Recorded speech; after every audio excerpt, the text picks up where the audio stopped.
Hello नमस्ते सत श्री अकाल आदाब। मैं हार्दिक अरोड़ा आपका स्वागत करता हूँ इस चैनल पे जिसका नाम है मनी फंडा। सो गाइस, कैसे आप सब? आई होप आप सब बहुत ही ज़्यादा बढ़िया होंगे। तो गाइस, जैसा कि आपने टाइटल में पढ़ा, किटकैट चॉकलेट नहीं, पैराशूट हेयर ऑयल नहीं, और सचिन क्रिकेटर नहीं। जी हाँ, आपने बिल्कुल सही सुना।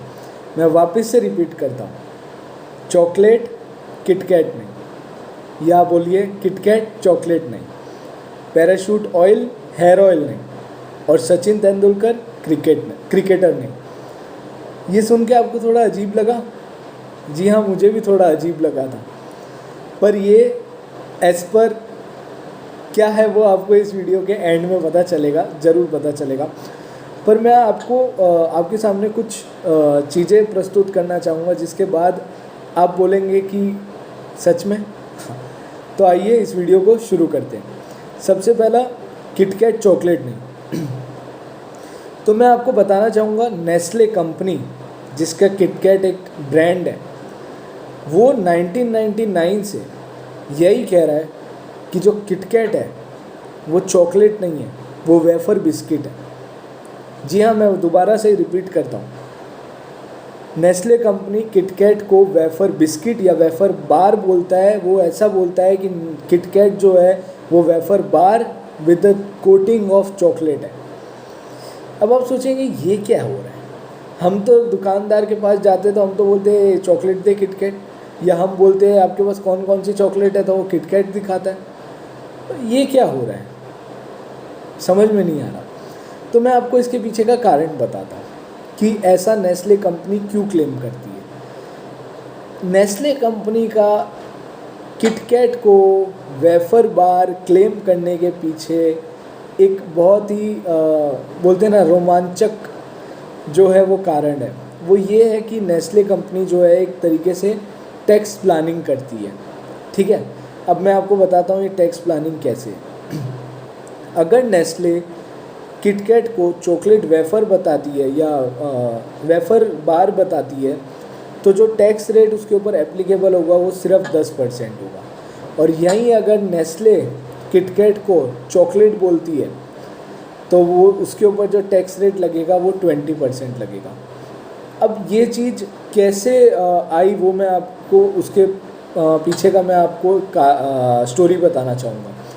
तो जो किटकैट के मालिक हैं उन्होंने ऐसा क्यों बोला वो तो आपको पता चल गया, पर इसके पीछे कहानी क्या है? तो इसके पीछे एक बहुत सिंपल सी कहानी है। जो ITAT जो इनकम टैक्स डिपार्टमेंट है, उन्होंने जो है वो नेस्ले के ऊपर केस कर दिया। बोला कि जो आप किटकैट बेचते हो वो चॉकलेट है, ठीक है ना, वो जो है ये वेफर बार नहीं है। शायद उनके बच्चे किटकैट खाते होंगे लेने जाते होंगे तो बोलते होंगे चॉकलेट। तो उन्होंने बोला यार किटकैट तुम्हारी चॉकलेट है, तुम जो बोल रहे हो ना KitKat is a wafer bar coated with chocolate, तो इनकम टैक्स वाले बोलते हैं कि KitKat is a chocolate with wafer inside. अब आप इन दोनों का आप सोच रहे होंगे इन दोनों में डिफरेंस क्या है? चॉकलेट और वेफर तो दोनों में भी आ रहे हैं, पर इन दोनों का डिफरेंस आप समझिए। जब आप बोलते हैं किटकैट इज़ अ चॉकलेट, मतलब आप चॉकलेट को जो है वो वेट ज़्यादा दे रहे हैं, मतलब आप बोल रहे हैं चॉकलेट है। और जब आप बोलते हैं कि KitKat is a wafer biscuit, तो आप वेफर बिस्किट को ज़्यादा जो है वो इम्पोर्टेंस दे रहे हैं, ज़्यादा जो है वो तवज्जो दे रहे हैं। ठीक है, तो ये तवज्जो देने की वजह से इधर उधर हो जाते हैं प्रोडक्ट, और टैक्स रेट 10 का 20, 20 का 10 हो जाता है। ठीक है, तो आई होप आपको समझ में आया होगा कि किटकैट ने जो है वो नेस्ले ने जो है वो किटकैट को वेफर बार क्यों बोला है और चॉकलेट क्यों नहीं बोला है। ठीक है, अब दूसरा केस कौन सा ले, सचिन तेंदुलकर वाला ले या पैराशूट वाला ले? चलिए पैराशूट वाला ले लेते हैं। तो दूसरा केस पैराशूट वाला ले लेते हैं। अब उसके अंदर क्या सीन है कि हम लोग बचपन में जाते थे, स्कूल जाते थे, आप और मैं दोनों जाते थे। हमारी मम्मी जो है मस्त बाल में चम्पी करती थी और एक ब्लू कलर की बॉटल होती थी, ठीक है, उसको हम बोलते थे पैराशूट ऑयल। ठीक है, हम तो मस्त बालों में चम्पी करके चले जाते थे स्कूल में। हमको तो आज तक ज़िंदगी में यही लगता है कि पैराशूट जो है वो हेयर ऑयल है, पर जो पैराशूट ऑयल बनाती है वो कंपनी का नाम मारिको है। ठीक है, मारिको बोलती है कि हम जो पैराशूट ऑयल बनाते हैं वो जो है हेयर ऑयल नहीं है। वो बोलती है कि पैराशूट ऑयल जो है वो एडिबल ऑयल है। अब आप बोलेंगे ये क्या है, हेयर ऑयल और एडिबल ऑयल, ऐसा क्या फ़र्क पड़ता है, कुछ भी है, ऑयल तो ऑयल ही है, ठीक है। तो ऑयल ही है, पर इससे बहुत बड़ा फ़र्क पड़ जाता है।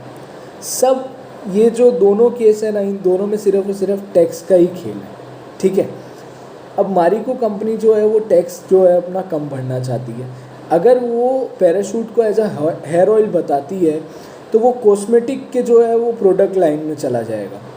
और अगर आपको नहीं पता हो तो मैं बता दूं कि कॉस्मेटिक का जो प्रोडक्ट लाइन का जो टैक्स रेट होता है वो हायर टैक्स स्लैब में जाता है, और यही अगर आप फूड या एडिबल ऑयल बनाते हैं तो वो लोअर टैक्स रेट में आ जाता है। तो पैराशूट ऑयल अगर Marico company as a edible oil बेचती है तो उनको लोअर टैक्स रेट पे जो है वो बेचना पड़ेगा। तो वापस से इनकम टैक्स वालों को जो है इस चीज़ पे खुजली हुई। उन्होंने बोला कि हमारे बच्चे भी जाते हैं स्कूल में, हम तो उनके बालों में ही लगाते हैं तेल, तो ये तो गलत बात है। तो मारिको कंपनी ने जो है वो दलीलें रखी। उन्होंने बोला कि हमने अपने जो पैराशूट ऑयल है उधर कहीं पे भी नहीं लिखा है कि हेयर ऑयल है, हमने हर जगह एडिबल ऑयल ही लिखा है और 100% कोकोनट ऑयल ही लिखा है। अब लोग उसे सबकॉन्शियसली हेयर ऑयल की तरह यूज़ करें कि एडिबल ऑयल की तरह यूज़ करें, we are not responsible for that, ठीक है ना। तो जो इनकम टैक्स डिपार्टमेंट है, जो ट्रिब्यूनल है, उन्होंने भी बोला हाँ बात तो सही है, तुम जो दलील पेश कर रहे हो वो तो सही है। तो पैराशूट ऑयल जो है वो एडिबल ऑयल है, वो कुकिंग ऑयल है, और किटकैट जो है वो वेफर बार है, वो चॉकलेट नहीं है, ठीक है। अब तीसरा केस जो कि सचिन तेंदुलकर वाला है, वो तो एकदम ही हिला देने वाला है। सचिन तेंदुलकर साहब ने अपने आप को क्रिकेटर नहीं बोला है, वो बोलते हैं मैं क्रिकेटर नहीं हूँ। जी हाँ, आप बिल्कुल सही सुन रहे हैं।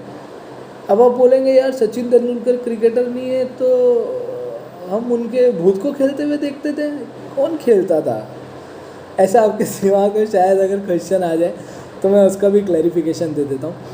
अब जो हमारे सचिन तेंदुलकर साहब है वो क्रिकेट खेलते थे, तो खेलते खेलते उन्होंने अपनी एक ब्रांड वैल्यू बनाई, ठीक है, और फिर वो मॉडलिंग में चले गए, और मॉडलिंग देश विदेश दोनों में होती है।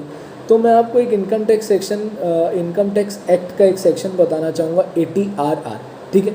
इस सेक्शन के तहत ऐसा लिखा हुआ था कि अगर कोई भी असेसी, ठीक है, कोई भी रेसिडेंट जो इंडिया का रेसिडेंट है वो एसएसी, ठीक है, अगर वो फॉरेन इनकम जनरेट करता है, वो फॉरेन से पैसे लेके आता है, और अगर वो पैसे लाने के पीछे उसका कारण है अपना उसके टैलेंट या उसका प्रोफेशन या उसका आर्टिस्टिक वर्क, ठीक है ना, उसका बेसिकली टैलेंट या आर्टिस्टिक वर्क की वजह से अगर वो ला रहा है, फॉर एग्जांपल वो मतलब पेंटर हो सकता है या डांसर हो सकता है या सिंगर हो सकता है, तो वो जो इनकम ला रहा है उसके ऊपर उसको जो है अच्छे खासे डिडक्शन मिलेंगे, एग्जेम्पशन मिलेंगे, और वो जो है कम टैक्स रेट भर सकता है। ये अब आपको समझ में आया होगा कि सचिन तेंदुलकर साहब ने अपने आप को क्रिकेटर क्यों नहीं बोला। जी हाँ, ATRR सेक्शन के तहत जो है उनको डिडक्शन और क्लेम्स मिलते हैं, तो इस कारणवश उन्होंने जो है ऐसा बोला है कि मैं जो हूँ वो क्रिकेटर नहीं हूँ, और मैं जो हूँ वो प्राइमरीली एक एक्टर हूँ, और उन्होंने जो है अपनी प्राइमरी इनकम जो है वो एक्टिंग से जो फॉरेन से लेके आए थे वो दिखाई है, और क्रिकेट की इनकम जो है वो इनकम फ्रॉम अदर सोर्सेज में दिखाई थी, ठीक है। तो जो इनकम टैक्स डिपार्टमेंट वाले थे उनको फिर लगता है उनके बच्चे बहुत क्रिकेट देखते होंगे, या वो खुद बहुत बड़े क्रिकेट के शौकीन होंगे, तो उनको पता है कि भाई सचिन तेंदुलकर तो क्रिकेटर है। तो उन्होंने जो है इस चीज़ के ऊपर आपत्ति लगाई और सचिन तेंदुलकर को बुलाया, बोला भाई व्हाट इज़ दिस उन्होंने बोला ये आप क्या कर रहे हो। तो सचिन तेंदुलकर साहब ने बोला कि मैं जो कर रहा हूँ वो बिल्कुल सही कर रहा हूँ। अगर आप देखेंगे तो क्रिकेट की स्किल्स से जो है वो मैं एडवर्टीज़मेंट नहीं लाया हूँ। अब मैं क्रिकेट खेलते खेलते मेरी ब्रांड वैल्यू बनी है, तो इसमें मेरी गलती नहीं है, ना क्रिकेट की गलती है। मेरे को तो एडवर्टीज़मेंट मिली थी, और उस एडवर्टीज़मेंट में मैंने क्रिकेटिंग स्किल्स नहीं दिखाई है। उस एडवर्टीज़मेंट में जो मैंने स्किल्स दिखाई है वो ओरिजिनली एक्टिंग स्किल्स ही है। अब वो आते हैं, वो डायलॉग बोलते हैं, इधर उधर की चीज़ें बताते हैं, बोलते हैं, करते हैं, ये चीज़ दिखाते हैं, वो चीज़ करते हैं, तो उन सब के लिए जो है उनको एक्टिंग की स्किल्स तो चाहिए। अब आप और मैं उधर जाके नहीं कर सकते, उन्होंने वहाँ पे जाके बैट नहीं घुमाया है, ठीक है ना। तो सचिन तेंदुलकर साहब ने ऐसा इनकम टैक्स के सामने दलील रखा और इनकम टैक्स ने भी इस चीज़ को मान लिया है कि सचिन तेंदुलकर जो है वो क्रिकेटर नहीं है, वो प्राइमरीली एक एक्टर है। और उनको जो है वो 80 RR के तहत जितने भी डिडक्शन और क्लेम्स मिलते हैं वो उन्होंने क्लेम कर लिए। और ये जो है उन्होंने भी टैक्स प्लानिंग की। तो इन तीनों केस से जो एक बहुत बढ़िया चीज़ सीखने को मिलती है वो ये है कि आदमी चाहे कितना भी बड़ा हो, चाहे कितना भी पैसा कमा ले, पर जहाँ से पैसा बचे ना वहाँ से बचा लेने, अपने को बस यही ढूंढने का कि कहाँ से पैसा बचा सके। हाँ, पर लीगली, ठीक है ना। इन्होंने कुछ भी इलीगली नहीं किया। इन्होंने बुक्स के अंदर जो सेक्शंस के अंदर जितना भी लिखा हुआ था, इनकम टैक्स एक्ट के अंदर जो कुछ भी लिखा हुआ था उसके हिसाब से इन्होंने बोला, उसके हिसाब से इन्होंने जो भी एक्शन लिया, जो भी किया वो वाइट में किया है, ठीक है ना। उन्होंने ब्लैक का किया होगा तो हमको पता नहीं है, पर जितना भी किया उन्होंने वाइट का किया, सबके सामने लीगली किया। तो हम भी अगर चाहे तो टैक्स प्लानिंग कर सकते हैं। हमें टैक्स इवेजन बिल्कुल नहीं करना चाहिए। टैक्स प्लानिंग और टैक्स इवेजन दोनों एक अलग अलग कॉन्सेप्ट है। तो इन तीनों भी केस से हमको ये सीखने को मिलता है कि चाहे कितना भी बड़ा कॉर्पोरेट हाउस हो, चाहे कितना भी बड़ा बिजनेसमैन हो, चाहे कितना भी बड़ा क्रिकेटर हो, चाहे कुछ भी हो, वो जहाँ पे पैसा बचा सकते हैं बुक्स के अंदर रह के, इनकम टैक्स एक्ट के अंदर रह के, या जो भी पर्टिकुलरली लीगली जो भी वो कर सकते हैं उसके अंदर रह के वो पैसा बचा सकते हैं, तो वो 100% बचाते हैं और हमें भी बचाना चाहिए। और मैं तो एक ही चीज़ बोलूँगा, अगर आप किसी चीज़ में एक्सपर्ट नहीं है, अगर आपको किसी चीज़ की ज़्यादा नॉलेज नहीं है, तो आपको बिल्कुल कोई ना कोई एक्सपर्ट को जो है वो कंसल्ट करना चाहिए।